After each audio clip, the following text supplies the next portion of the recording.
김정국 목사의 가나안 명상.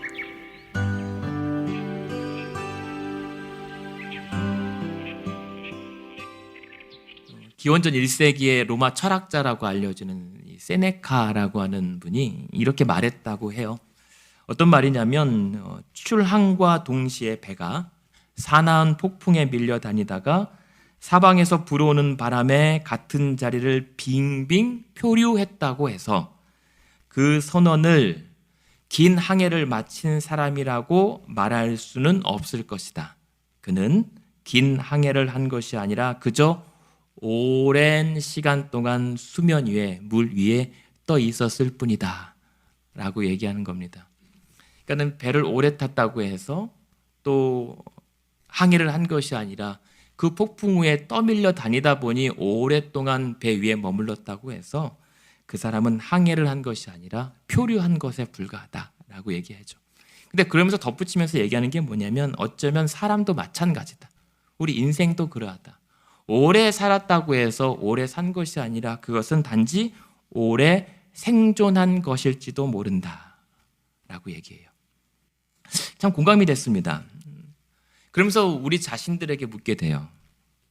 신앙생활을 오래 해왔지만 내 믿음은, 우리의 신앙은, 그리고 우리들의 교회는 항해하고 있는가 아니면 단순히 물 위에 떠 있는가, 아니 표류하고 있는가? 여러분은 항해하고 계십니까? 표류하고 계십니까? 영성이 습관이다라고 하는 책에서 이런 일화를 소개해요. 20세기 초죠. 1914년 버지니아 해안에서 증기 여객선하고 화물선이 충돌해서 배가 침몰한 사고가 있었습니다. 이 사고로 41명의 선원이 목숨을 잃었어요. 근데 나중에 이 사고 조사를 해봤는데 원인이 밝혀졌어요. 원인이 뭐였냐면 그 이 여객선의 선장이 원래 사용하는 표준 나침판과는 다른, 원래 표준과는 2도가량의 차이가 나는 나침판을 사용했다는 거죠. 그 나침판을 가지고 배를 조타했고 그것이 관행이었대요. 웬만한 이 선장으로서 배를 몰아본 관록이 있는 사람들은 이 정도의 나침판을 가지고도 충분히 항해해 나가는 것이 관행이었대요. 그래서 이 선장이 그 고장난 나침판을 지난 1년 동안 한 번도 조정하지 않은 채로 그날도 배를 몰고 가다가 빚어진 참사였다는 거죠. 그러니까 이 이야기가 왜 생각이 났냐면, 다시 말해보자면 우리의 신앙도 표류가 아니라 항해가 되기 위해서는 막연히 잘 될 거야 하는 바람이나 혹은 이미 고장난 지 오래된 나의 그 경험치를 따라가는 것이 아니라 오늘도 날마다 하나님 앞에서 우리의 신앙의 영점을 잘 맞춰 따라가야 한다는 것이죠. 그리고 그것이 오늘도 본문에서 말씀하시는 계속 우리를 보내시고 이끌어 가시는 성령의 인도를 따라가는 것, 그것이 우리의 인생과 우리의 믿음이 표류하지 않고 항해로 나아갈 수 있는 가장 기초적인 첫걸음이라는 사실입니다. 그래서 오늘 본문에 보시면요, 4절에 보면 두 사람이 성령의 보내심을 받아 라는 말씀으로 시작합니다. 성령의 보내심을 받은 일에는 몇 가지 요소가 있더라고요. 오늘 본문에 보니까 첫 번째는 성령의 일에는 4절, 5절에 보면 누가 있죠? 바울, 바나바, 그리고 마가라고 하는 요한이라고 하는 동역자가 있었다는 사실이에요. 함께하는 사람이 있습니다. 그리고 이들이 첫 번째 선교 여행지로 4절에 보면 구브로라고 하는 곳에 가게 되는데, 이 구브로는 바나바의 고향 지역이에요. 그러니까 하나님께서 이들의 선교 여행의 첫 번째 장소로 선택한 것은 어쩌면 성령의 전략이 있었다라고 하는 사실을 또 생각해 보게 됩니다. 게다가 그냥 성령의 보내심을 입은 일이 단순히 들어다가 앉히는 것이 아니라 안디옥에서 실루기아라고 하는 항구로 이동하는 한 20마일 정도의 여정, 그리고 실루기아에서 이 구브로라고 하는 섬으로 배를 타고 항해하는 대략 한 140마일 정도의 여정, 그리고 그 구브로라고 하는 섬 동쪽 끝 살람이라고 하는 항구에서 서쪽 끝 바보라고 하는 지역에 이것도 100마일에서 140마일에 해당하는 만만치 않은 수고와 여정이 함께 포함되어 있습니다. 그리고 그 지역마다 만나게 될 여러 회당에서의 유대인들, 그리고 총독 서기오 바울, 오늘 본문에 나온, 그리고 자칭 예수의 아들이라는 이름을 가진 마술사 엘루마라고 하는 이 사람들과의 만남, 즉 사역이 있었던 거예요. 그러니까 무슨 말이냐면 성령의 일이라고 해서 신바람으로 우리를 단번에 이동시키거나 어떤 비상한 기운으로 한 번에 뚝딱 일을 진행하지는 않는다는 사실을 우리는 확인합니다. 때로 우리는 기대해요. 하나님의 신속하고 성령의 비상한 일들을 기대할지 몰라도, 물론 그런 경우 있습니다만은 적어도 오늘 본문에서만큼은 성령의 일에는 과정이 있다는 사실을 우리로 알게 하십니다. 그러니까 하나님은요, 결론만이 아니라 이루시는 과정에서도 함께 하세요. 왜냐하면 우리는 하나님이 일하셨다라고 하는 것을 항상 결론부에서만 하나님께서 일하신 거예요 라고 고백하거든요. 맞지만 그 과정에서도 함께 하신 하나님의 도우심은 조금 외면하거나 배제시킬 때가 있단 말입니다. 그래서 하나님께서는 궁극적으로 저와 여러분을 향한 계획이 무엇입니까? 우리를 구원하시기 위한 자신의 계획을 하나님 스스로 정하신 일정에 따라 차곡차곡 이뤄가고 계시는 거예요. 근데 그것은 우리를 하루아침에 지금 구원하셨으면 왜 우리를 여기다가 묶어두시는가? 그것은 하루아침에 우리를 천국에 데려다 앉히기보다는 우리를 매일매일 그 하나님의 일하시는 현장으로 내보내서 우리에게도 마찬가지로 숱한 만남과 그런 모든 수고와 여정을 통해 우리를 빚어가고 만들어 가시는 거예요. 그러면서 우리를 만들어 가시면서 그 하나님의 세우실 이루실 역사 가운데 우리의 이야기를 하나님의 서사에 채워가시는 거예요. 우리는 그것을 하나님의 구속사라고 얘기합니다.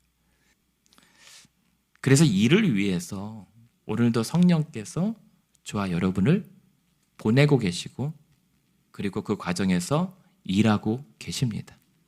하지만 물론 그렇다고 성령의 일이라고 만만하지만은 않아요. 왜냐하면 오늘 본문을 보니까 그 마침 구브로 섬의 총독 서기오 바울이라고 하는 사람이 뭐라고 하냐면 7절에 보면 지혜 있는 사람이래요. 다행히도. 일이 슬슬 잘 풀리는 것 같아요. 지금 이제 바나바와 바울의 선교, 1차 선교 여행 첫 번째 현장에서 이 결과가 바로바로 나올 것 같아요. 그것도 다름 아닌 총독이 자기들을 불러서 하나님의 말씀을 전하게 하니까. 그런데요, 그 곁에는 누가 있죠? 8절에 보면 마술사 엘루마라고 하는 사람이 있었습니다. 근데 이 사람이 뭐라고 해요? 8절에 보면 그들을 대적하여 총독으로 하여금 하나님의 말씀을 혹은 하나님을 믿지 못하게 힘씁니다. 아주 온갖 방법을 동원합니다. 그리고 지금 왜 이 바나바와 바울을 대적하냐면, 내가 지금 보자고 있는 이 총독이 자기 밥줄이거든요. 만약에 총독이 자기가 아니라 하나님을 믿게 되면 자신의 이 생계가 불안정해지니까 결국 그렇게 보면 생계형 마술사에 불과한 거예요. 그러니까 무슨 말씀을 드리고 싶냐면, 행여라도 저와 여러분이 오늘도 성령의 보내신 일을 우리가 힘쓰고 있는데 그 성령의 보내신 일에도 반대와 저항이 있을 수 있다는 사실입니다. 그러니까 여러분, 성령의 일에 어려움이 있다는 것은 이상한 게 아니라 지극히 정상임을 유념하십시오. 왜 그렇죠? 지금 이 일이 바나바와 바울이 지금 감당하는 일이 누구의 일이에요? 성령의 일이란 말이에요. 그러면 당연히 영적인 일이므로 영적 방해와 영적 전쟁은 불가피한 거예요. 성령의 일인데 이런 어려움이 있다고? 이거 그러면 하나님의 일이 아닌가? 성령이 잘못 보내신 건가? 아니란 말입니다. 심지어 예수님도 성령에 이끌려 어디로 가세요? 광야에 가세요. 성령에 이끌려 광야에 나가셨는데 거기에 오아시스가 있었던 게 아니라 마귀의 대적이 있었단 말입니다. 그리고 그런 마귀의 공격에 오직 하나님의 입으로 나오는 그 말씀으로 그를 이겨냈던 사건이 있던 거예요. 그러니까 그 말은 뭐냐면 혹시 여러분이 오늘 감당하는 믿음의 현실 속에서 성령의 일이 확실함에도 불구하고 어려움이 있고 시련이 있다면 그것은 내 탓이 아니에요. 부정탄 게 아닙니다. 그것은 예수님처럼 혹은 바울처럼 영적 싸움을 싸워 이겨나가야 할 때입니다. 그러면서 그렇다면 이런 영적 싸움을 바울이 어떻게 싸워 이겨냈어요? 오늘 본문의 9절 말씀의 방법을 일러주십니다. 어떻게 해요? 성령이 충만하여 그를 주목했다. 성령 충만함입니다. 근데 여러분, 성령 충만은요, 지금 없던 성령을 얻다 끌어다가 억지로 채우는 게 아니에요. 이미 우리 가운데 성령은 함께하고 계십니다. 근데 이미 우리 안에 내주하고 계신 성령의 그 통치가 우리 안에서 전폭적으로 일어나는 거예요. 폭발적으로. 그러면서 그 성령의 다스림이 내 안에서 온전히 일어나 순종하게 되는 것. 그래서 성령께서 이끄시는 대로 따라가게 되는 그 영적 충만의 상태가 성령 충만이에요. 그래서 우리가 찬양하면서 성령의 임재를 간구하는 것은 없던 성령, 떠났던 성령 내게 돌아오십시오라고 하는 게 아니에요.